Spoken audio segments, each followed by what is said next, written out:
When disaster strikes, getting yourself out is one thing, getting your entire family out alive is another story.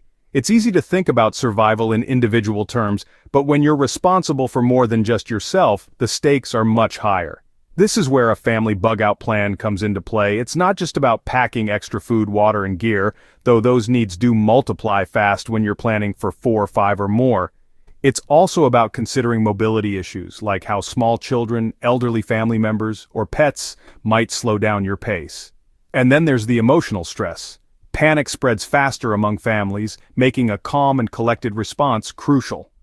A family bug-out plan isn't just about logistics, it's also about leadership, keeping everyone focused, calm, and moving towards safety. Your plan isn't just logistics, it's leadership. Every family member, even kids, should have a role. This is the cornerstone of a successful family bug-out plan. Roles and responsibilities are not just about who carries the largest bag or who is responsible for the family pet, it's about creating a sense of unity, a team spirit that will help your family move as a single, efficient unit when disaster strikes. Imagine a symphony orchestra without a conductor, where every musician plays their own tune. The result would be chaos, wouldn't it? The same principle applies to survival situations. Without clearly defined roles and responsibilities, your family's survival efforts can turn into a cacophony of confusion.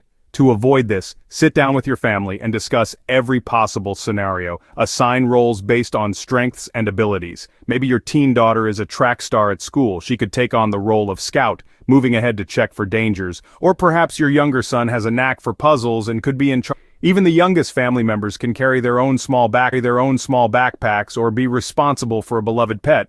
It's also crucial to have backup roles. In the unpredictable landscape of a crisis, roles may need to change on the fly. If your primary navigator gets injured, who takes over? Having secondary roles ensures that your family can adapt to any situation. And remember, roles aren't set in stone. They should evolve as your family grows and changes. Regularly revisit and revise these roles as your children grow older and family dynamics shift. This will keep everyone involved and invested in the family bug-out plan. Finally, remember that the goal of assigning roles isn't to burden anyone, but to empower each family member. It gives everyone a sense of purpose and control in a situation where control is often the first thing lost. Pre-assigning jobs reduces chaos when the clock is ticking. So take the time now to define roles and responsibilities. It's an investment that could ultimately keep your family safe and together when disaster strikes. If the family gets separated, how do you regroup? This is the question that keeps many a survivalist awake at night. It's a scenario we all dread, but one we must prepare for. In the chaos of a crisis, it's all too easy for families to become fragmented. So, how do we ensure we can reunite and continue on our way? Firstly, it's essential to establish rally points. These are predetermined locations where your family can rendezvous if you're separated. Choose places that are familiar, easy to find, and safe. They could be anything from a local landmark to a relative's house, but they should always be within a manageable distance for all family members. Secondly, consider establishing a system of coded messages. This might sound like something out of a spy movie, but in a real-life crisis, it could be a lifesaver. These coded messages can be used to communicate essential information like your whereabouts or the level of danger you're in, without revealing too much to anyone who might intercept the message. Now you might be wondering, why not just use cell phones? Well, in an emergency, cell towers can become overloaded, or worse, they could be completely knocked out. Relying solely on technology in a crisis could leave you cut off and vulnerable.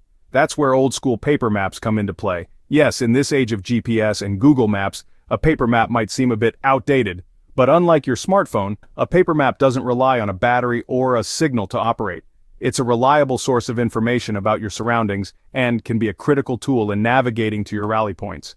Remember, communication is more than just exchanging words.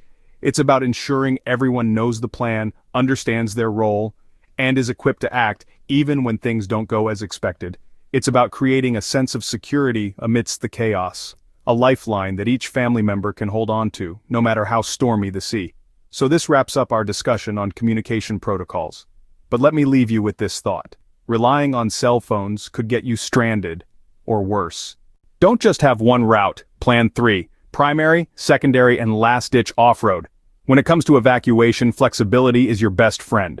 Let's start by understanding the importance of having more than one route. Your primary route is the quickest, most direct way to your safe location. This is your best-case scenario route. The secondary route, however, is your plan B. This could be slightly longer, but it should avoid major roads that are likely to be congested in a crisis. Now let's talk about the last-ditch off-road route. This is your plan C, and it's the one you'll take when all other options are blocked or too dangerous. This one might involve trekking through woods, fields, or other off-road terrain. It's not ideal, but in a survival situation, it could be what stands between your family and danger.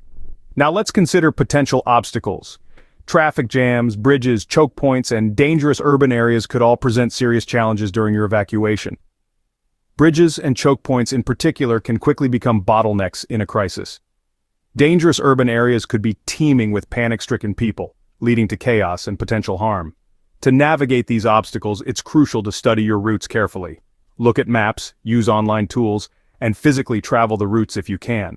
Knowledge is power, and the more familiar you are with your routes, the better you'll be able to navigate them in a crisis. But what if you have vehicles? Vehicles can be a great asset in an evacuation, offering speed and storage capacity. However, they can also become liabilities if roads are blocked or fuel is scarce.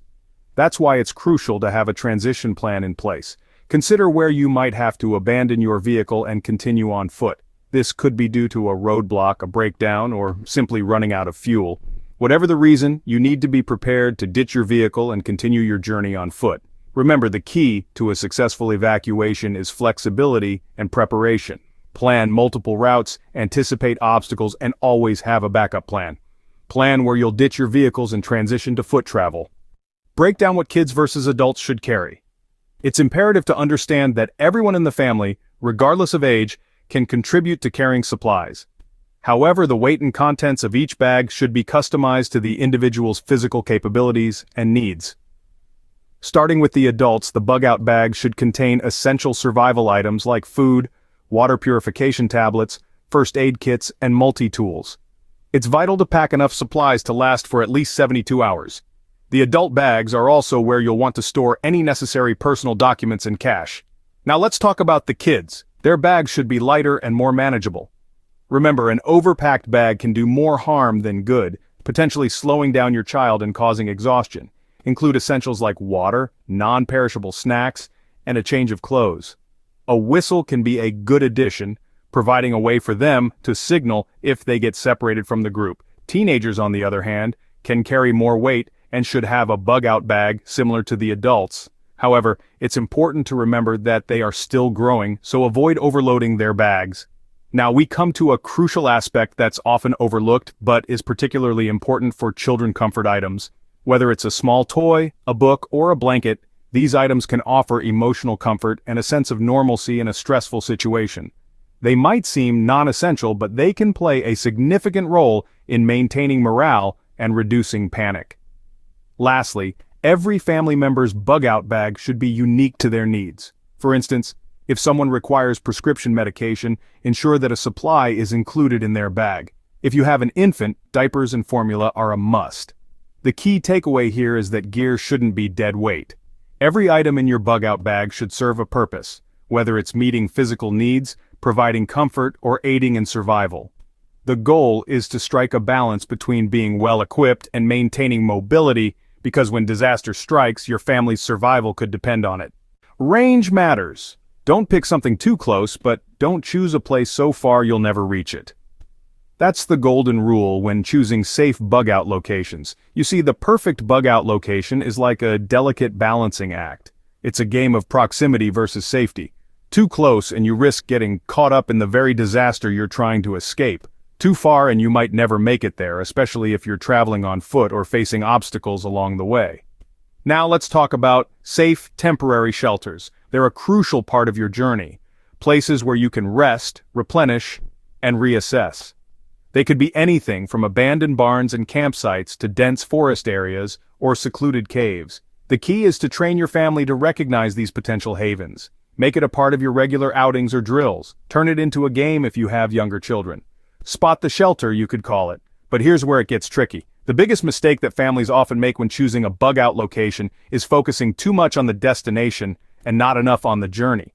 The reality is, reaching your bug-out location might take days, even weeks, and a lot can happen during that time. Your bug-out location could be compromised, unreachable, or already occupied. So what do? You plan for flexibility. Yes, have a final destination in mind, but also identify multiple fallback locations. Think of it as a network of safe zones. This way, if one location falls through, you have others to rely on. And remember, no matter how secluded or hidden your bug-out location is, always have a plan to defend it. You never know who else might have the same idea. In a moment, I'll reveal the single biggest mistake families make when choosing a bug-out location. Because understanding this could mean the difference between life and death in a survival scenario, so stay tuned. A plan that's never tested is just paper. Let's unwrap that for a moment. You've done a great job preparing, assigning roles, mapping routes, packing bags, and identifying safe locations. But all that preparation is akin to a beautifully wrapped present if you don't practice. Unwrap it, test it, refine it. This is particularly crucial for the youngest members of your team. In the face of an emergency, confusion and fear can easily take hold. Drills and practice become the antidote to that fear. They transform the unknown into the familiar. So start with small practice runs. Pack the car as if it's go time. Hike a few miles along your primary route. Do a timed grab-and-go drill. Every time you practice, the plan becomes more ingrained, more second nature. Remember, in a real-life bug-out scenario, there's no room for uncertainty. Kids especially need to experience the drill so it becomes second nature. The first 24 to 48 hours of bugging out with a family are the most dangerous. Now, why is that? Well, imagine this scenario. As soon as a disaster hits, everyone is scrambling to escape. Roads become clogged with panicked drivers, leading to gridlock and chaos. You might think your neighbors are friendly, but desperation can turn even the kindest soul into a threat. And what about law enforcement? They're overwhelmed, unable to control the situation, let alone offer any substantial help. It's a grim picture, isn't it? But remember, forewarned is forearmed. Recognizing these potential challenges is the first step to overcoming them. Your survival in these critical hours hinges on three things: speed, stealth, and savvy. You need to move quickly, avoid drawing attention, and make smart decisions to navigate the chaos. No pressure, right? But with a solid plan and a cool head, you can do it. Your survival depends on moving fast, staying unnoticed, and not making obvious mistakes. If you're still watching, you're serious about surviving. It's time to up your game. Get ready for more insightful prepping strategies. So, hit that subscribe button. Also, share this video with someone you'd trust in a survival situation. Remember, it's all about team effort. Hit subscribe for more real prepping strategies that most people never think about, and share this video with someone you'd want on your bug-out team.